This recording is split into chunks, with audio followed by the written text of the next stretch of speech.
Con sello propio, una producción enorme e dello sacas pales sos creaciones, ambient, hip-hop, techno publicitarias, Héctor Sandoval lleva camín de 3 décadas na escena electrónica mundial. Una escena dependiente de cambios tecnológicos, creativos y de la industria donde, según Héctor, la música techno tiene más reconocencia que aquí. Pues hablábamos antes con Jairo y con Yayo sobre la producción musical y ahora vamos a verlo ya en la práctica y nos va a echar un cable Héctor Sandoval, Tensal, que es uno de los varios sobrenombres o no sé cómo se llaman, alias o cómo lo dominas. AKAs, ¿no? Decimos AKAs, en ¿no? España. AKA dicen los ingleses, nosotros decimos AKA. Los nombres lo que definen es como un poco el estilo, ¿no? Si haces un estilo, a lo mejor yo tengo uno que se llama Komatsu, que está más orientado al IDM, al electro, a los breaks, ¿no? Son como ritmos distintos, entonces pues le pones un nombre diferente para que la gente sepa un poco lo que va a consumir cuando lo busca. Llevo casi 30 años haciendo música, pues al final he tenido de todo. Unos cuantos, ¿no? Claro, porque he hecho house, he hecho electro, he hecho ambient, he hecho música hasta para anuncios, pero los tres principales con los que trabajo son Exium, que es el primero que tuve, que es un grupo que tengo con... Y ese lo mantienes, ¿no? Sí, o sea, eso somos dos. Es un grupo que hicimos que es un grupo como seminal, un poco del techno español también, que es con mi compañero Valentín, que es de La Polas. Luego está Tensal, que soy yo en solitario, haciendo un techno similar, pero un poco más cíclico y más minimalista. ¿Y con este llevas cuánto tiempo? Sí, con este 11 años este año ya. Exium hizo el año pasado 25. Es como una disciplina que tú vas de menos a más. Primero empiezas comprando discos, luego empiezas a pinchar. Cuando ya tienes más inquietud, perfeccionas un poco las mezclas y la manera de pinchar, luego empiezas ya a ver un poco por la producción y luego pues ya... Y ahora tienes hasta un sello propio y una producción enorme, ¿no? Porque visto desde otros géneros, 10 discos al año son muchos discos. Por lo menos ni Calamaro.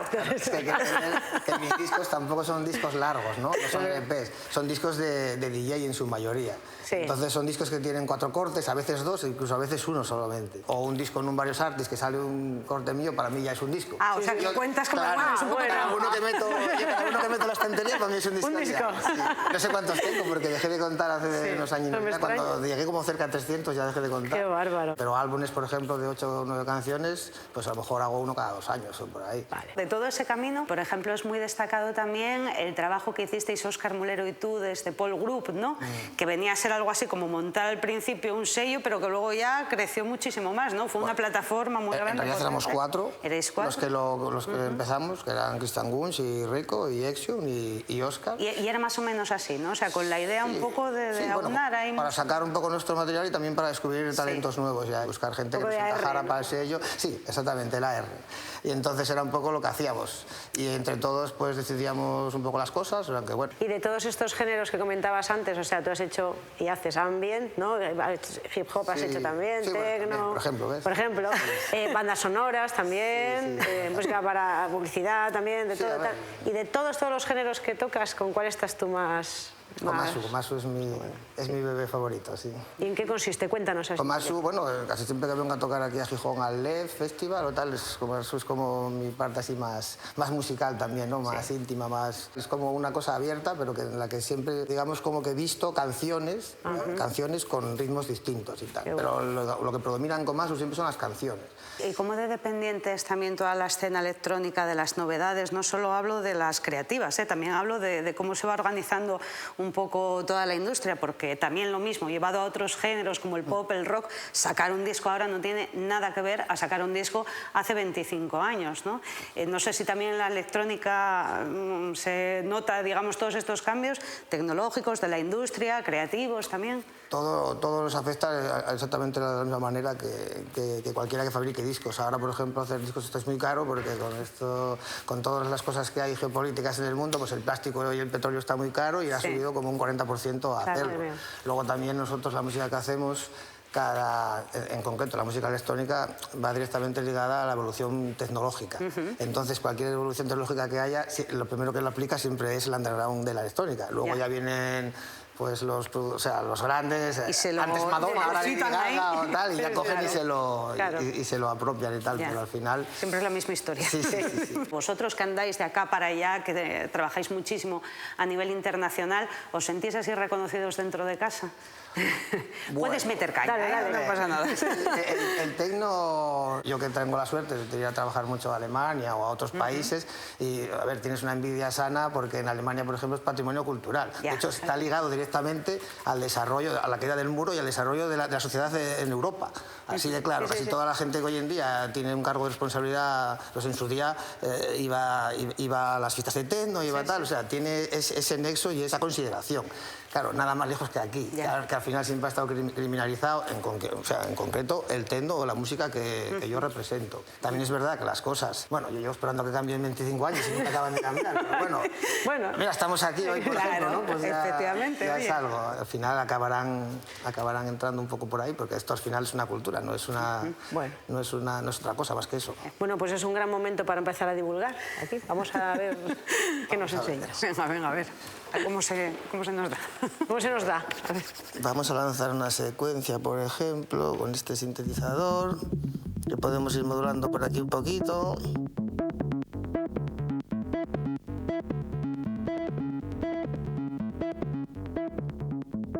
Aquí lanzamos un ride, hi-hat.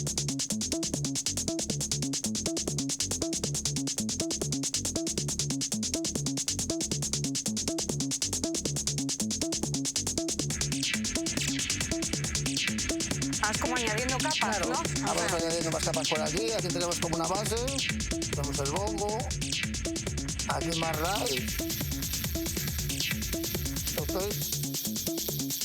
Claro, pero en cada uno de ellos lo que tienes es siempre ya un sonido que es el que vas lanzando, ¿no? Exacto. Tú esto lo diseñas en casa, lo haces en casa y tal, y luego pues esto es una manera de hacerlo, pero hay muchas maneras de hacerlo, pero al final la base siempre es la misma. Tú vas añadiendo los instrumentos y los mezclas todos en un... Ya haces eso de... Sí, eso es...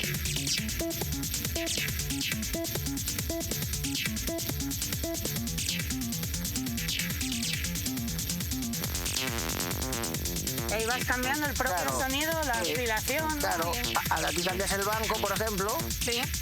Y aquí lo vas abriendo el cutoff, por ejemplo. Sí.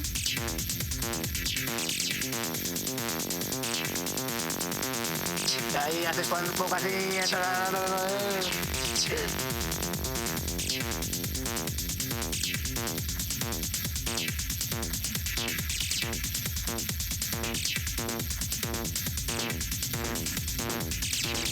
Qué bueno.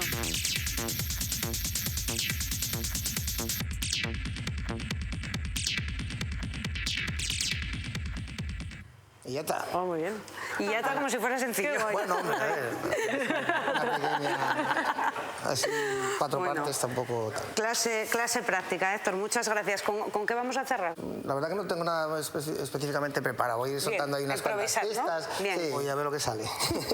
Muy bien. Pues muchísimas gracias por haber estado en Sonaria. Gracias. Venga, gracias a vosotros. Gracias.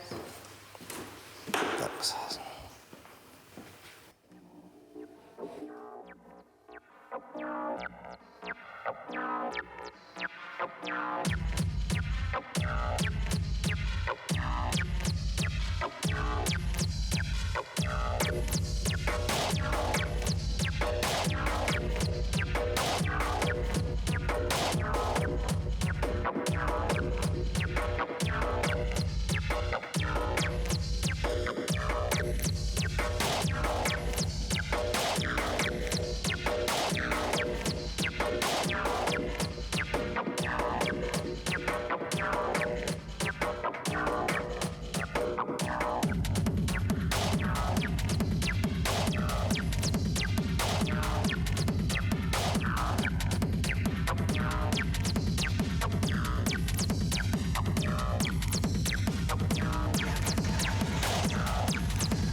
estuvo bien, ¿no?